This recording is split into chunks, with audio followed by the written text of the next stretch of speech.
Evolution is... Let me explain this.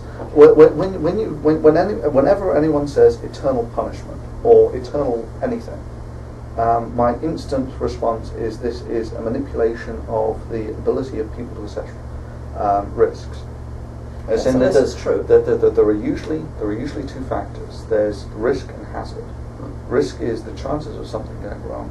Hazard's what you have to deal with if it does go wrong. You know, lighting barbecue, relatively high risk of burning yourself. So it's relatively high risk, small hazard. Right? Walking out into the wilderness on your own, small chance of something going wrong, but you might die if it does. Right? Now, what you've essentially done with this is you say, well, we'll ignore the risk for the moment, but we'll put the hazard to infinity. So no matter what you do, you should always do this, just to be safe. Isn't there a what if in your mind? What if God is real? What if this creation is let me give you another what if. You cycle a lot, yes? Yeah, I ride the bike. Well, let me give you a what if. What if there's a light-speed rhino running about the roads, right? And because of relativity being what it is, if you get hit by that rhino, you'll be stuck in that moment of torment for eternity. Because that's the way relativity works, right? So there is an infinite hazard of infinite pain. What if? The chances of that happening are totally unreasonable. The chances of... But it's a what if. It's a what if. But what I'm saying is that this creation screams to you. There's a creator. The fingerprint of God is on everything. You've got the conscience to affirm the truth of each commandment that God's given. You've got to affirm that what God says is right and wrong. Murder is wrong. All these things that God lists as right and wrong. Is war wrong? Good question. Let me just back up a little. Sure.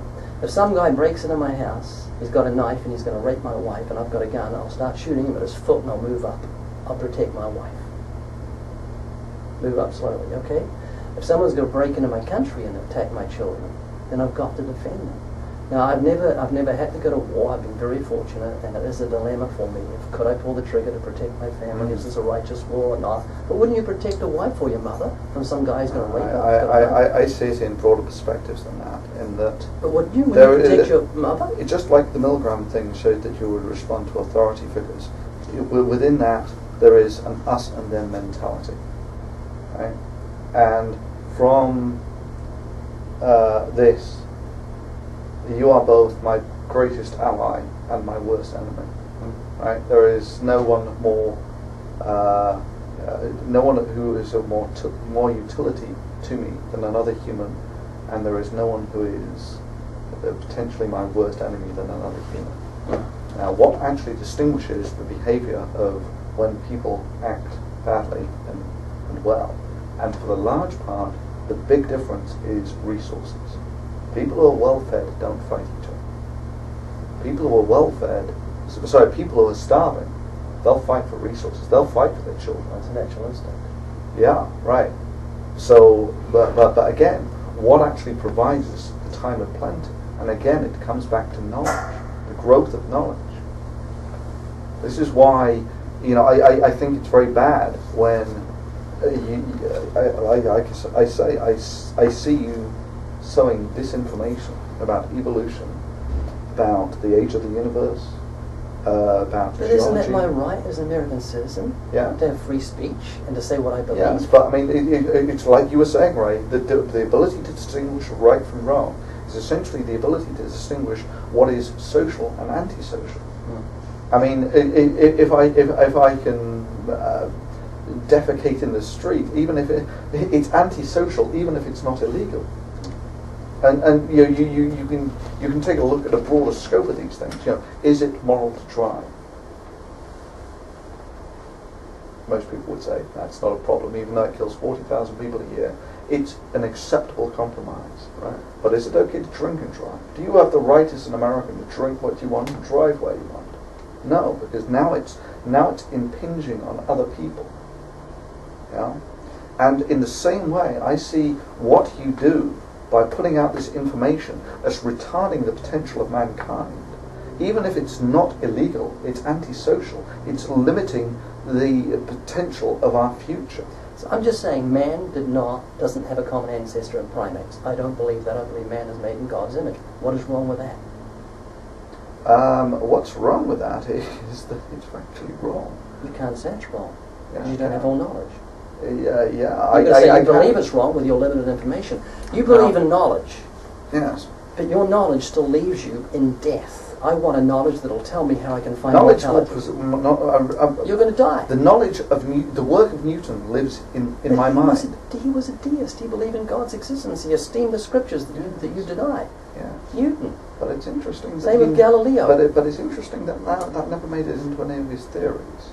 Well, What Newton's contribution was his naturalistic understanding of gravity, of motion, and of calculus.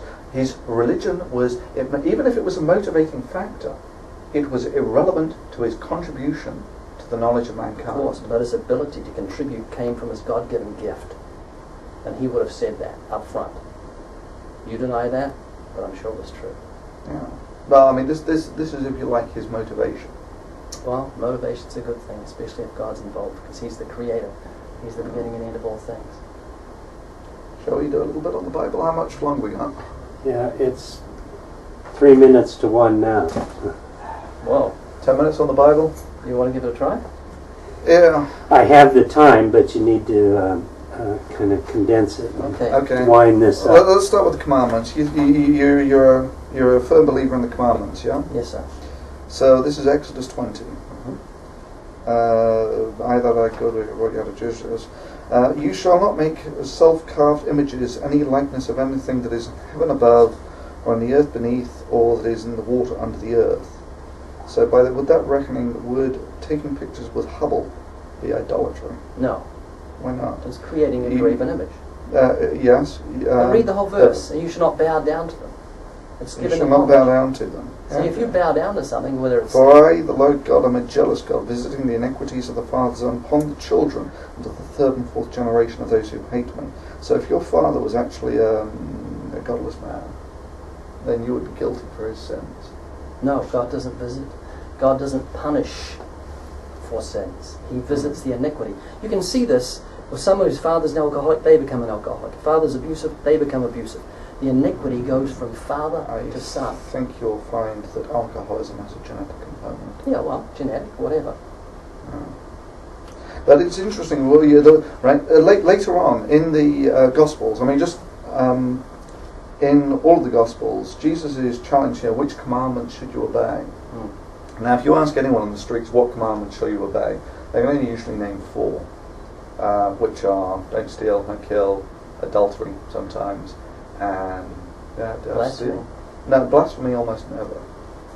Don't steal. They're all the social things. Don't steal, don't lie, don't kill, no adultery. Those are the 4 that people normally get, and those are basically the ones that Jesus gets. Apart from he also gets treat your neighbour as yourself, which isn't actually a commandment. And it's also interesting that 10 commandments isn't actually 10. It's not stated as there are 10 commandments. Yeah, twice in Scripture it says that these are the 10 commandments. No, it says later, but yes. it doesn't actually say these are the 10 commandments. I mean, when God's given these to Moses, he just it's not 1, 2, 3. Yeah. Granted. But he then continues, and you will know these well, into things like selling daughters. He who strikes his father or mother shall surely be put to death. He who curses his mother or father shall be put to death. And so on, laws about if you strike the eye of your servant such that it perish, you will let him go for the sake of the eye. It's very important to understand that God's law is broken up into 613 precepts, and they're normally in 3 categories: civil law, moral law, and ceremonial law. And often people who don't understand the Scriptures get the ceremonial law messed up with the civil law. Civil law is God's decrees that he gives to Israel to carry out punishment in their civil courts. The ceremonial law is for what you should wear in the tabernacle, like don't mix wool with cotton because it'll make you sweat. Bingo. Yeah. So, but this the key point there is this is a covenant in the Bible. This is a covenant between God and the Israelites. Yeah. Yes. No one else. The law was given to stop every man and leave the whole world. So would it have been moral to kill someone before the 10 Commandments, before this covenant? No. It's wrong.